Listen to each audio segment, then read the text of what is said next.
Of course, you know who this is, President Barack Obama.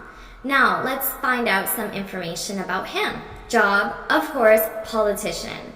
Now, put this in a complete sentence for me, using the verb to be. Barack Obama is, and then what do I need? Is a politician. Very good. And Barack Obama is from Hawaii. Excellent. And this one? Good. Barack Obama is 56. Very good. He starts off working out 45 minutes first thing in the morning. Okay, now, again, he used the same expression. Starts off, but what are we missing here? Very good. I need by. He starts off by working out. So notice he did it twice in a row. He's leaving it out. Okay, and then I have another phrasal verb, to work out, which I taught you means to exercise, exercising. But of course we need that verb in the ing form because that's how this expression goes. To start off by, verb in ing. By working out 45 minutes first thing in the morning. So here we have a time expression, first thing. And this just means early in my day. So first thing in the morning. So let's say I woke up at 6 o'clock a.m. Well, maybe something I do first thing in the morning could be at 6:30, for example, or maybe even 7 o'clock. So it's just early in my day. It doesn't have to be literally the first thing I do. Okay, and we can say first thing in the afternoon or in the evening. It doesn't always have to be in the morning. So for example, I always take my dog for a walk first thing in the evening. So the evening, let's say the evening starts around 5 o'clock. Well, maybe I take my dog for a walk at 6 o'clock. So again, it doesn't have to be right at 5:01. It just means early in the evening. So in this expression here, where is the verb in the present simple? Good. Take my dog. Okay, and is there an adverb in this sentence? Yeah, always. I always take my dog.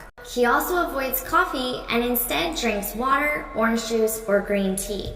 So notice how he begins his sentence with which is just a word filler. And this is a word filler we want to avoid as much as possible. He also avoids. So what's the verb in the present simple? Very good, avoids. So this is a negative expression to mean to not want to do something. He also avoids coffee. Okay, but notice here that there's no verb. This is just a noun. He doesn't add a verb, which is fine, but if we wanted to add a verb, we need to use a verb in ing form. So for example, he always avoids drinking coffee. Now sometimes in English we have one verb and then the next verb is followed by ing. And really it just depends on the verb that comes before. So avoid is one of those verbs that afterwards we need an ing. But notice avoid is still in the present simple, so I need this S. He avoids. And what's the adverb? Always. Very good. He always avoids drinking coffee. But we don't need it. We can do this structure here. He also avoids coffee. And if I wanted, I could repeat a subject and say, and he instead, but I don't need to, like in this sentence, he instead. So instead is a word that we use to decide between options. So I have one option is coffee, and the other option is water. Well, there's also orange juice or green tea. So I can give a sentence and say, I drink tea instead of coffee. So notice here we have instead of. But your sentence is in the present simple because this is talking about our daily routine. I drink tea instead of coffee. Okay, or I could say, I'll have coffee instead. So we can use this as a standalone word at the end of a sentence. If someone offers you two choices, you can say, someone might ask, would you like tea? And you can say, no, I'll have coffee instead. Okay, very good. Do you know who this is? This is Mark Zuckerberg. Now, he is the founder of Facebook. So give this to me in a complete sentence. Good. Mark Zuckerberg is the founder of Facebook. I need to say the founder of Facebook. Very good. Can you give me a complete sentence here? Good. Mark Zuckerberg is 30. Very good. And remember that we also use the present simple for our likes and dislikes because these are considered information about us. So I would put this in the present simple as well. So can you give me a complete sentence? Mark Zuckerberg likes, with an S because it's he likes computers. So this right here is a complete sentence. He likes computers. Mark Zuckerberg likes computers. Very good. He always wears the same thing every morning, the same shirt. He always wears the same thing every morning, the same shirt. Okay, let's start at the beginning here. He always. Notice that there's a slight Y.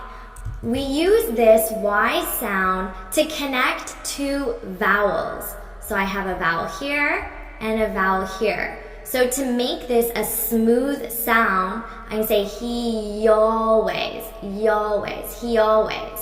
But it's so quick and so subtle that you don't notice it very much. But you can use this to connect vowels. He always. Repeat. He always.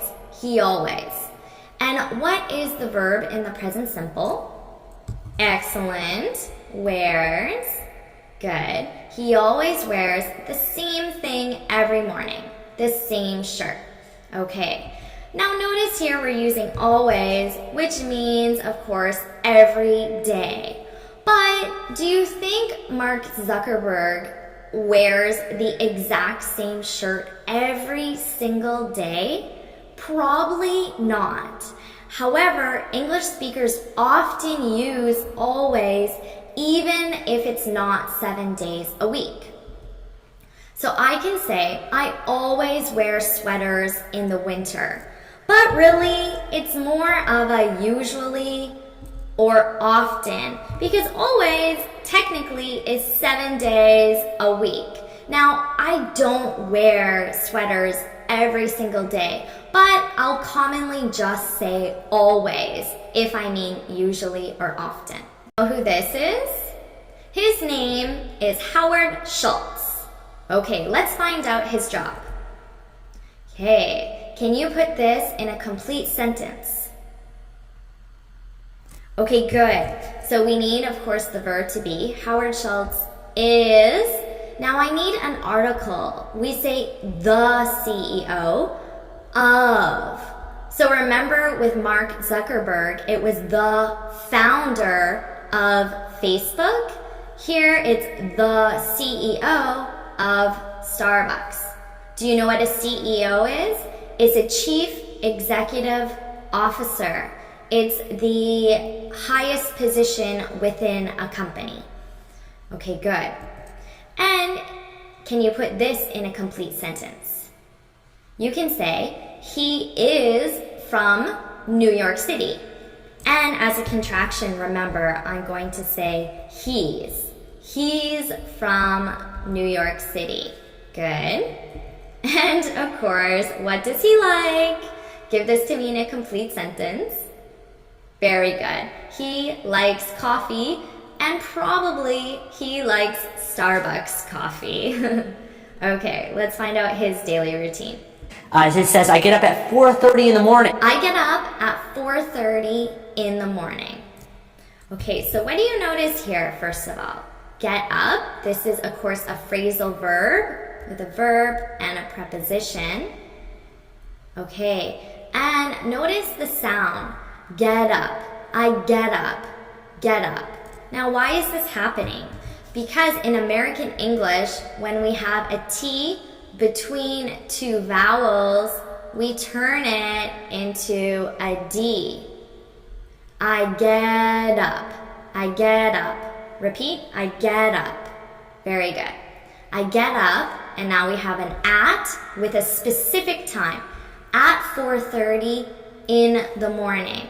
There are many different ways to express time in English because we use a 12-hour clock.